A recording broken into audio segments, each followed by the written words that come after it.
Bagaimana jadinya jika tokoh utama tidak menyadari bahwa dirinya sangatlah kuat? Yaitu pasti akan sangat konyol namun menarik untuk ditonton. Oleh karena itu, kami sudah menyiapkan 5 rekomendasi anime dengan tokoh utama tidak sadar bahwa dirinya sangat kuat. Arigato dan selamat menonton!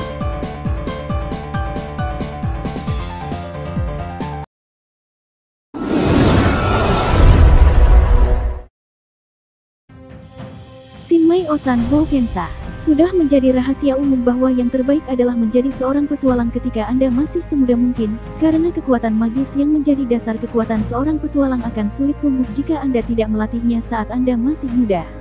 Tapi pria ini, Rick Gladiator, yang menjadi seorang petualang ketika dia berusia lebih dari 30 tahun, memiliki kekuatan tempur seorang petualang peringkat S, peringkat tertinggi di dunia. Faktanya, Rick telah menjalani kehidupan yang tak terbayangkan bersama anggota Ori Halcon Fish yang legendaris, kelompok petualang terkuat di benua itu. Dari naga hingga vampir, kecakapan bertarung Rick, dilatih oleh monster mentor, memungkinkan dia untuk mengalahkan petualang elit satu demi satu yang mencoba meremehkannya.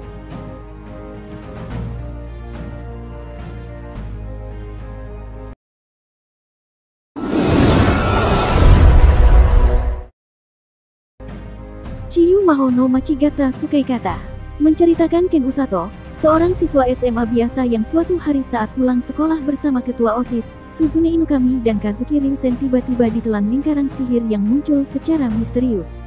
Ketika sadar, Usato berada di dunia yang berbeda. Ketiganya dipanggil sebagai pahlawan untuk melawan pasukan Raja Iblis yang menyerang kerajaan. Namun, hanya Suzune dan Kazuki yang memiliki kualifikasi untuk menjadi pahlawan. Usato hanya terbawa saja. Segalanya berubah ketika diketahui bahwa Usato memiliki bakat dalam sihir penyembuhan. Rose yang muncul dan mengaku sebagai pemimpin tim penyelamat, membawa pergi Usato dengan paksa. Apa yang menunggu Usato adalah pelatihan mengerikan yang di luar imajinasi.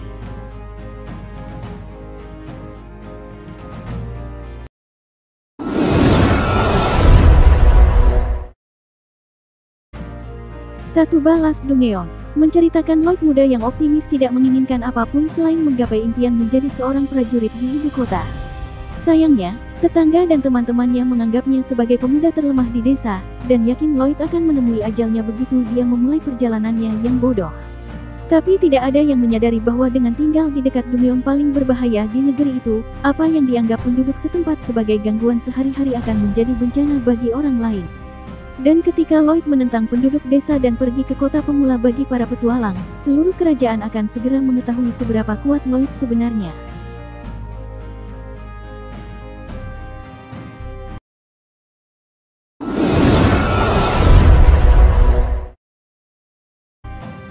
Nageki no Bourei wa Intaishitai menceritakan era keemasan para pemburu harta karun telah tiba. Mencari harta karun ke seluruh dunia, ke tempat berbahaya, demi kejayaan. Kekayaan, ketenaran dan kekuasaan menanti mereka para pemburu harta karun.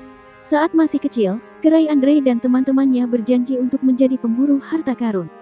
Di antara anak-anak itu, Kerai satu-satunya orang yang tak memiliki bakat khusus. Namun, justru karena alasan itu, teman masa kecilnya mengusulkannya menjadi ketua.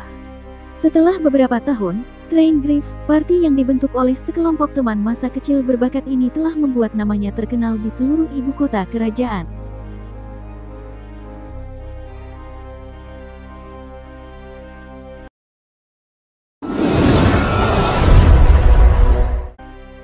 Ore Wasubete wo Pari Suru berpetualang keliling dunia, melawan monster dan melindungi orang-orang. Itu yang diharapkan Nur, pemuda yang ingin menjadi petualang hebat, tapi sayangnya ia sama sekali tak memiliki bakat. Meskipun begitu, ia berusaha lebih keras daripada orang lain.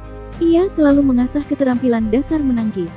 Ia menghabiskan lebih dari 10 tahun untuk menangkis serangan hingga ia dapat menangkis 1000 pedang. Namun, Nur yang merasa tidak bisa menjadi seorang petualang hanya dengan kemampuan menangkis, menghabiskan hari-harinya bekerja di kampungnya tanpa menyadari kalau ia telah memiliki kekuatan yang luar biasa. Takdir Nur mulai berubah ketika ia secara tak sengaja menyelamatkan Putri Line dari serangan monster.